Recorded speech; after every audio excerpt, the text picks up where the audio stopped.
Assalamu alaikum. Salam. So tell us about your work at Press TV. Okay, well, Press TV, I suppose, is somewhere in the middle of my journalism story. I started in the media back in 2003 when I started studying journalism.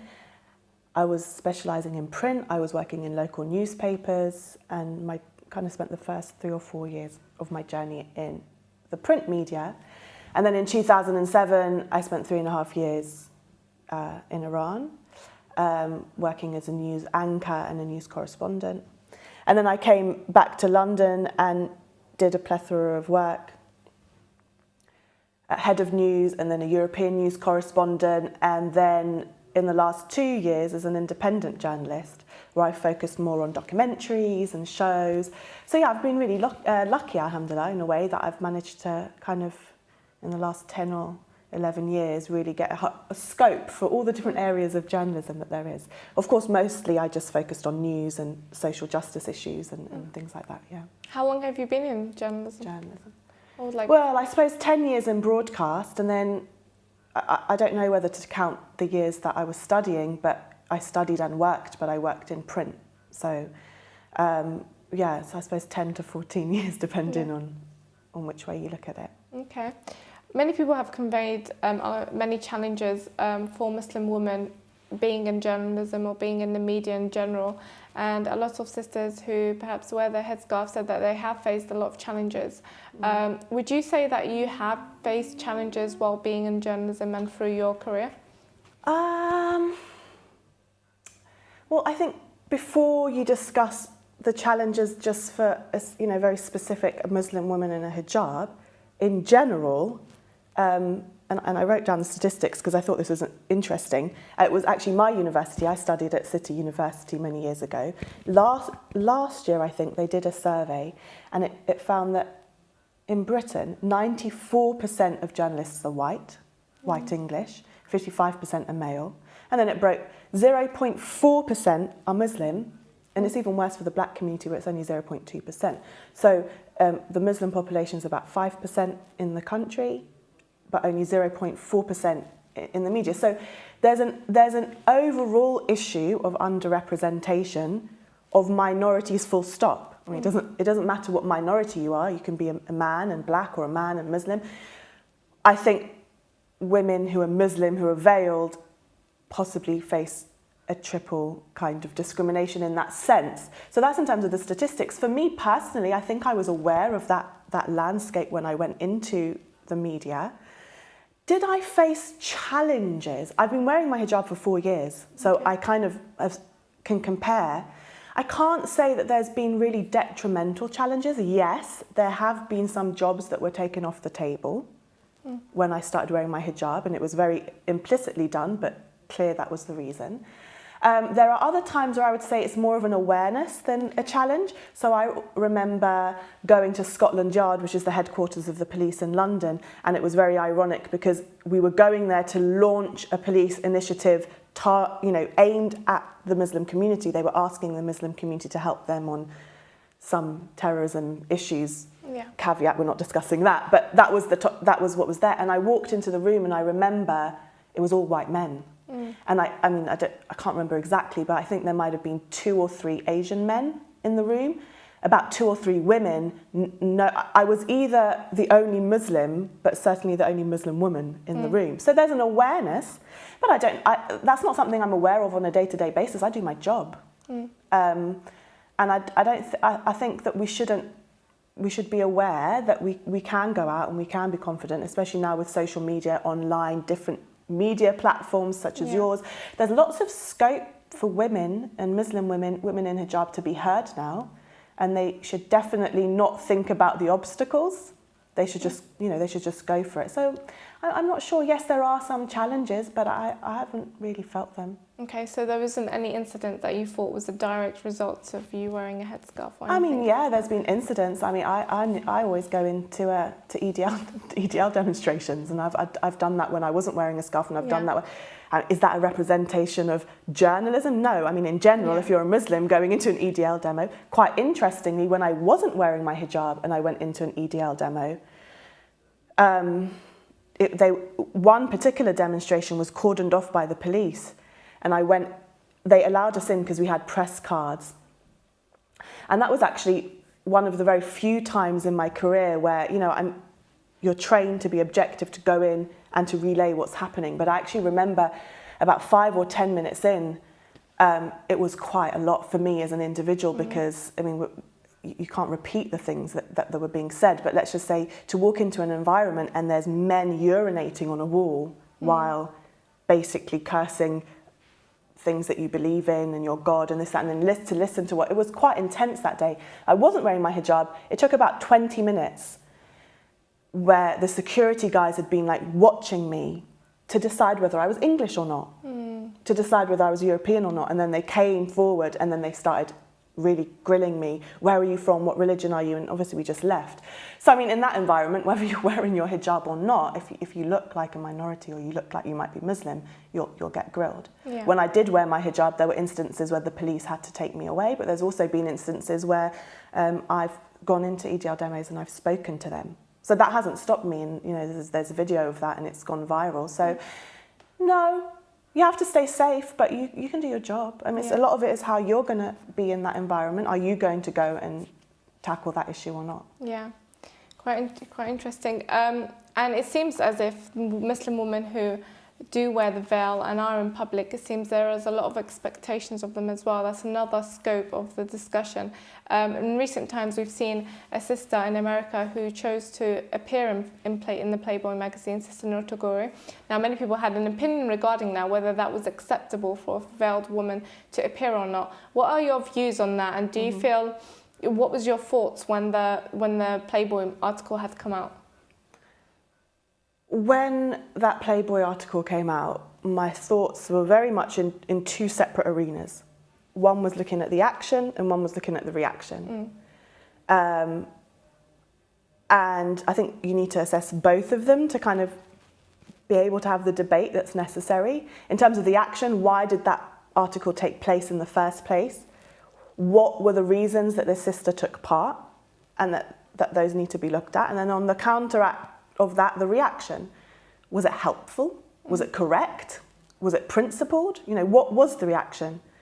So just because I think it's important to discuss why that article came about anyway. I mean, I disagreed with taking part in that article in a foundational level before adding the layers of a Muslim or a Muslim woman or a Muslim woman in hijab, because I just don't agree with Playboy as an institution and a historic establishment that subjugates and objectifies women, and that there's been decades of campaigning by non-Muslims against Playboy. So that is the foundational disagreement. But you get into the debate, which is why was there a Muslim woman in Playboy? And I don't think that was not a part of the debate at the beginning.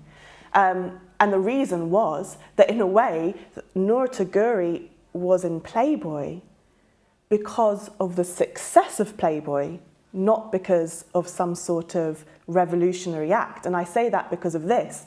Playboy, which I'm sure many of your viewers already know, I mean, it was pivotal in what in the West, and especially America, is called the sexual revolution of the 70s and the 80s. It was pivotal in becoming the face of soft pornography, of the acceptable face of pornography for mass consumption.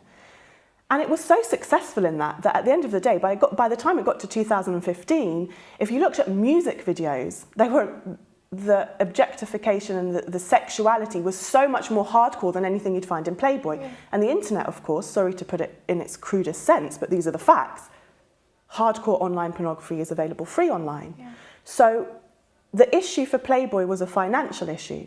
They stopped in 2015 putting nude women in their magazines, not as a victory of all those decades of campaigning, but because of a financial model. That the culture that they had helped create was now so widespread, it made Playboy obsolete. So, and then as a journalist, you know, you can see it because we sit in board meetings and you have a PR strategy and you think, oh, so how are we going to make this work and what are we going to do and how are we going to make it controversial and get free publicity and make it a talking point? And at the top of that list was to put a Muslim woman in a veil. And Noor Tagouri, in my opinion, I think she probably had the best of intentions. But to me, if we have to have it, she looked at all of this, and her argument is, well, I'm giving my voice to people that wouldn't hear from a hijabi before. Yeah. And I just want to get the quote because I was making some notes on the way here. She said, I want to take back the narrative on my terms. And that is respectfully, and I actually think there needs to be a respectful debate, is she's weighed it up. She's weighed that the pros outweigh the cons, the pros perhaps to her own personal career, the pros for her community and advocating for Muslim women, taking things on her own terms. She's weighed those up as being more important than, or more weighty than the cons. For me, it's completely the opposite. The cons far outweigh any positives that may actually exist in your assessment of taking part in that interview. And the very reason is it's not on our terms. Yeah. Because when Playboy sat in that boardroom meeting and chose a Muslim woman to take part, they did so knowing it would be controversial. Yeah. And to connect to the reaction, they did so knowing what the reaction would be. So they'd not only betted on someone like Noor Tagouri accepting the offer, they'd actually betted on all of us. They'd betted on all of us having the reaction that we would, because that helped their objectives. So in general then, if what all of us is doing as a collective is helping the objective of Playboy, I mean, we've all done something wrong in this equation, because even the way we reacted, I mean, it was a mob mentality. Yeah. At its very best, it was ironic, and its worst, highly hypocritical. That we're sitting there criticising the flaw of an individual in a highly flawed manner ourselves. You know, that it doesn't work like that. So I was critical both of the interview and highly critical of the reaction. Emotional reactions don't work. We need to check ourselves when we're online, how we express ourselves instantly. We have to do it in a proper manner. If we're not speaking in a proper manner, if all we are showing as a collective is a mob mentality that's shouting. Yeah. You know, Islam has something to say about this issue. It has something to say. It doesn't need to shout it. It doesn't need to be aggressive about it. It has something to say. You know, have that discussion. Yeah. I don't think that happened actually, really, did it? Maybe afterwards, a week or two afterwards, but certainly not in the immediate aftermath. It was just like Twitter trends and everyone attacking her, and you can't. That's wrong. To attack her the way that she was attacked, in my opinion, was wrong. In my opinion, also to do the interview was wrong, but for the reasons I said. And if I was to meet, you have to behave in a way online that if you see that person face to face, you can have the same discussion with them. You know, this camera's on us now and we're behaving in a certain manner. Yeah. If the camera wasn't there, we might be a little bit more relaxed. Yeah. It can't be that once we're online, like all the rules are thrown out the window, and you're going to say things about this sister, this woman, this human. It doesn't matter that she's a hijabi or a Muslim or not Muslim. If she's another human being, you should speak to her in a manner you would if she was face to face. And I don't think that's usually the case online, is it? No, it's not. Yeah, I think that you made some very valid points, and not only the article appearing, but also the reactions to it as well, and how people approached, you know, probably if they wanted to criticise it or gives the criticism was probably done in a more aggressive, Yeah, it's form. A debate at the end of the day. If you're going to criticise somebody, then you do it in a proper manner, making yourself look aggressive, which then, as a collective, makes Islam look like all Islam is this aggressive thing that's just going to shut down debate and shout at you. Yeah. No, actually, these are not topics that I'm not by no means an Islamic expert, and I don't want to get into that side of the argument. There's much better people to do it. What I'm saying is you have to come rooted in confidence and security in your position. Yeah, and the mistake both sides made was they didn't have that. Yeah. Because Noor thought that she needs to go and create acceptability in that framework. And my argument is we don't need to do that. Because we have a lot to say to Playboy, and we have a lot to say about the objectification of women, and we have a lot to say. Yeah. We don't need to shout it, and so neither the action or the reaction was rooted in a confidence and a true understanding that, hey, guess what? As a philosophy, Islam has something to say here. It's not just about one person makes a decision to go in a magazine and everyone else is just going to be like, we hate you, we're going to bully. It's a form of bullying, really, it was. Yeah. Just lastly, ending off, regarding the responsibilities and expectations of Muslim women, some people say that if you wear a veil, then you have a greater responsibility in the way that you present yourself in public, while others may oppose that. Summaring up, what would you say regarding this topic? What would I say? I would say that first and foremost, hijab is something for men and for women. It's for men and women. So those are principles that we all should be trying every day to be the best type of people we can be, the best Muslims we can be, and to be sincere on that journey. Yeah. So that's the absolute first thing. The second thing is to know that that Muslim women in the hijab, and this is specifically in the West, we're basically stuck between a rock and a hard place, in which we're bombarded by criticism. So the act of wearing the hijab and going out in society, we're already under the spotlight because of a whole heap of social, political, cultural things. Not always negative. People are just curious. Yeah. People know more about Islam. When they see you in their hijab, they're like, oh, that's a Muslim. So they're looking at you because they want to know. So it's not always these kind of negative things. It's just a reality. But then to have that pressure and then the very act of wearing your hijab, automatically it's like internally you're put on this pedestal and you have to be perfection. And then have that pressure. I mean, that is being victimized over and over again. And so if we want to support women in hijab on that journey that they're in, it has to come, A, with understanding and sympathy, encouragement rather than criticism, understanding the realities. I'll end with this anecdote because then I don't need to criticize anyone, I can just criticize myself, which is much easier. I remember when I didn't wear my hijab. I would sometimes, and sometimes often, see women, or especially young girls in hijab, in a certain style of hijab that we don't need to get into. And I would not only think to myself, but sometimes actually openly say, oh, well, if she's going to wear it like that, why is she wearing it at all? And on reflection, I think I came from a place of thinking I've got a moral high ground, because somehow I don't have a hypocrisy because I don't wear the hijab, and therefore I'm not being a hypocrite, and she's wearing it badly, so somehow there's some sort of hypocrisy on her. And then many years later, I decided to wear the hijab. And once I made the decision, which was a process in itself, from that point to the day I wore my hijab was about 6 months, which basically entailed me preparing my wardrobe in this really meticulous manner of going through every single shop and like trying to find everything that was long sleeved and appropriate to wear as a hijab. And then I finally felt ready and I went out, and it wasn't the first day, but it was definitely in the first week of me wearing my hijab.